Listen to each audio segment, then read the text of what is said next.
What's up, guys? We're well into season 3 of Battlefield 2042, and so far I'm really enjoying it. I think this season has been really great, and with the addition of this season comes Spearhead. This new map is awesome. It's really cool. It's got so much terrain cover. It's so much more like an old Battlefield map that we remember. This is how I want my Battlefield maps to be. It's big enough for all game modes, 64, 128 and breakthrough, and it flows really well. It's got lots of indoor areas for close quarters combat. It's got lots of outdoor areas for vehicles. It's got lots of potential for helis as well. You can hide up on the roof if you want to recover. You can go around the buildings.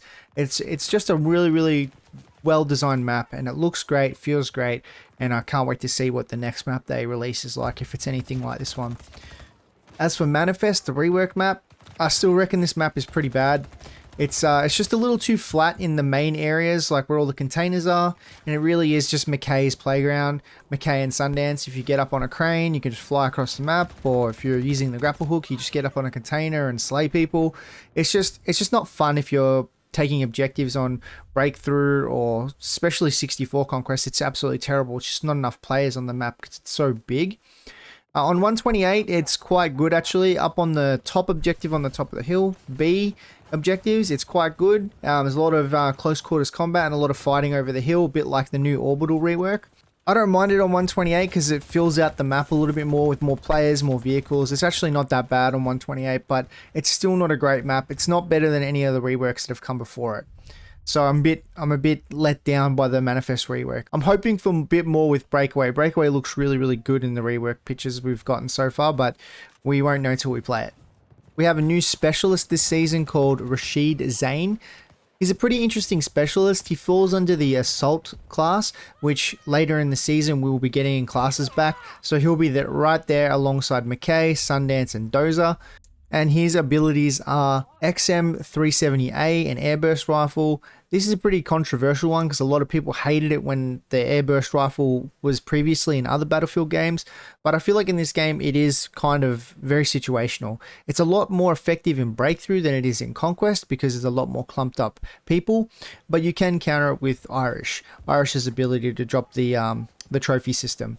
Again, the airburst rifle is quite situational. Zane's passive ability though, Perseverance, recovery of health after kill, is quite strong. This is really good for aggressive players, so if you get a kill and you have half health, you will get your health back a lot quicker, and it's pretty powerful for aggressive players. But the problem with Zane is he's still not better than Falk or McKay. These two specialists are still just two of the best specialists. The ability to self-heal and to grapple hook around the map for massive flanks.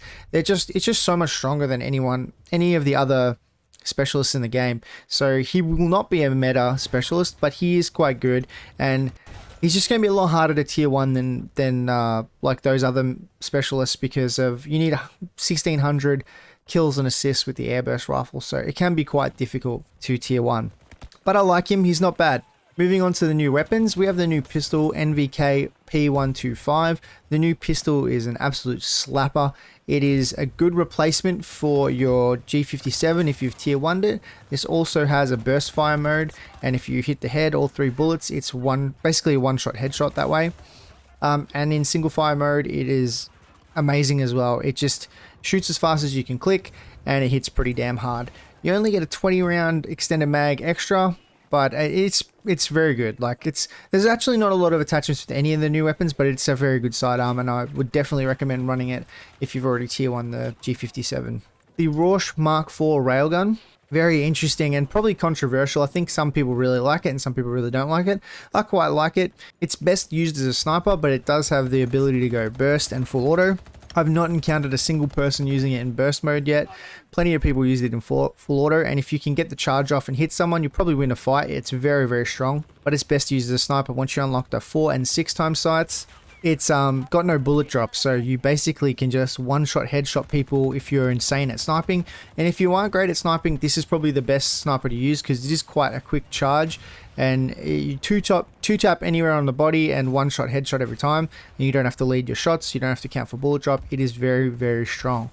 and the fact that you can go after vehicles with it. Like if you have Liz and you hit 2 rockets and it's down to a slither of health, you see that vehicle on fire, you can hit it a couple of times with the railgun and you will destroy the vehicle. It is very, very effective. Really, really like this weapon. It's very versatile and really cool addition to the game, as it's quite futuristic, which now suits the theme of the game. The new shotgun is called the NVK S22.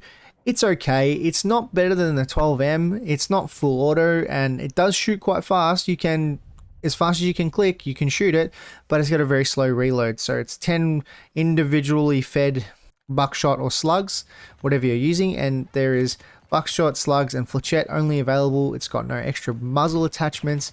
It's got a few sights, but not a lot, and it's got very limited underbarrel attachments as well. But you pretty much want to run a laser with this because it's going to be a hipfire only gun, because there's almost no point in aiming down sights with it. It's just all hipfire all the time.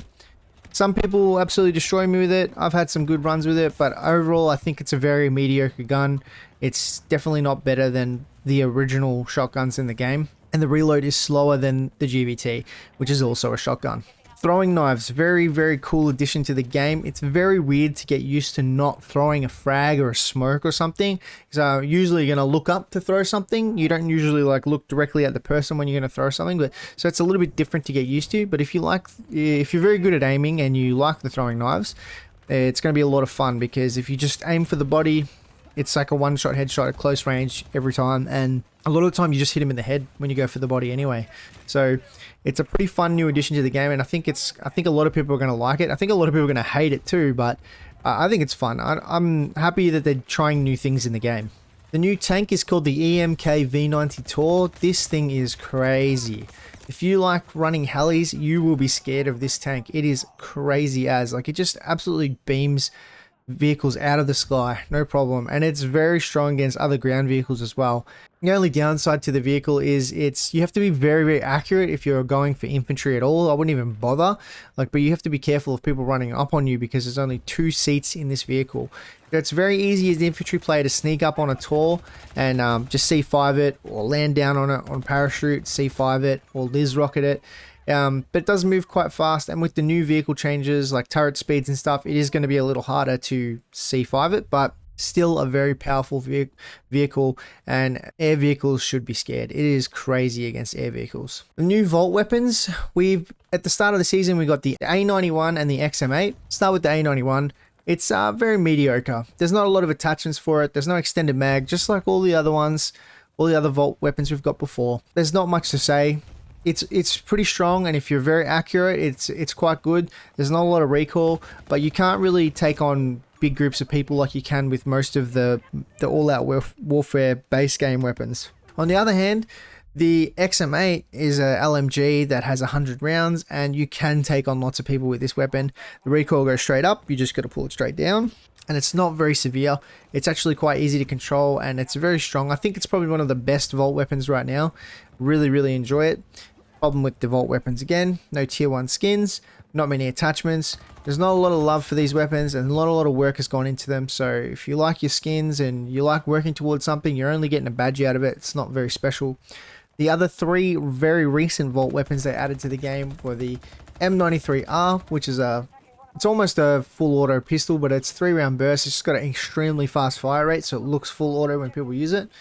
It looks pretty cool. Haven't tried it yet. Haven't tried any of the new Vault weapons. The M416, which I heard is quite underwhelming considering what it used to be in Battlefield 3 and 4. And the other LMG is the M240B, which is probably another very strong LMG for the game, which I haven't got a chance to use yet, but all the LMGs in the game have been very reliable and very strong. So I'm assuming this is going to be another one of those. So this week, the new event is starting, Battle for Nordvik.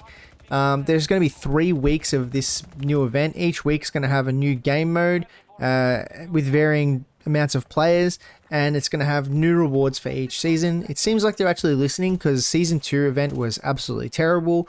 You had to work for like 100 ribbons to get one of the end skin, and there was only like 3 things available per week, and they were quite average, like 1 weapon skin, 1 specialist skin, and a vehicle skin.